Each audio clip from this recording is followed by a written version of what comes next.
do with what we put in the book and how we enable the consumer to make a choice. So when you're in a bookstore and you're looking for a travel book, what this book will do differently from others is provide you a background and provide you sort of background to your travel and to your journey that we hope will be much more enriching than if you simply had a travel or a guidebook that told you what the place is about or what the photographs are of the place that you're going to visit.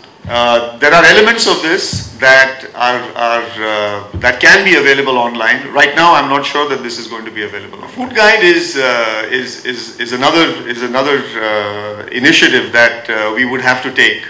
And then what we look at in a food guide is our ability to be able to sort of look at the food offerings and the ability to then put them together. And it's a little too soon to say whether we are ready to bring out a red guide. To standards that are the standards of the green guide itself. But we go look and find the best experts in the field that are then going to be able to put the book together. The updates depend on the nature of the information. So if there is information such as opening times and so on for the places that you're going to visit, then we need to be sure that if they are seasonal, then we can update them. If they are fairly standard, then we update them as new information becomes available.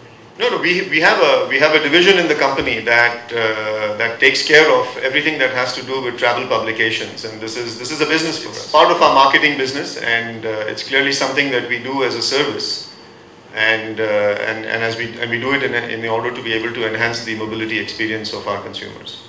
We need to remain independent, and the best way to remain independent is to do this on our own. But an humble token on the part of Michelin to feature Chennai and Tamil Nadu as its first in a series of Green Guide. But we are here today to talk about the Green Guide, and I'd be happy to talk to you later, but we'd like to keep the focus on the Green Guide. Place A to place B on a safe tire to ensure that that experience is enhanced and enriched through the kinds of information that you can get in a guide.